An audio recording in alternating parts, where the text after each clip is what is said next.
ایران به عنوان معدود کشورهای 4 فصل در جهان سرشار از مناطق توریستی بکر و دیدنی است که شاید تاکنون کمتر معرفی شده. مریوان یکی از این مناطق زیباست.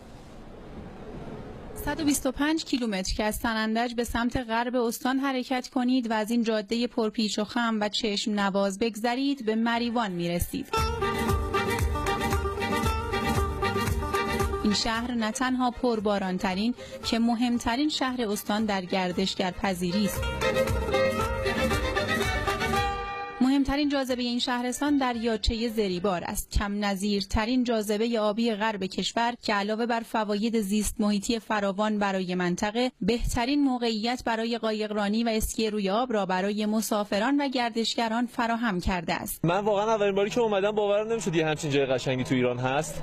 ببینید مریوان چقدر زیباست. بهترین لذت اینجا تجربه کردیم. خیلی عالی بود.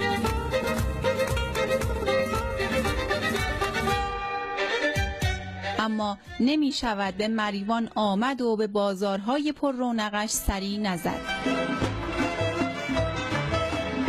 مرز باشماق مریوان مهمترین دروازه داد و ستد اقتصادی کشورمان با عراق است. مرز رسمی باشماق به عنوان یکی از گمرکات ترانزیتی کشور شناخته شده. طی 4 ماهه امسال و حتی سال گذشته به عنوان 4مین گمرک ترانزیتی کشور بعد از گمرک شهید رجایی و بازرگان و پرویزخان شناخته شده. ویژگی‌های منحصر به فرد طبیعی، سوغات و صنایع دستی و بازار و مرز پر رونق اقتصادی مریوان را به نگین غرب کشور تبدیل کرده است.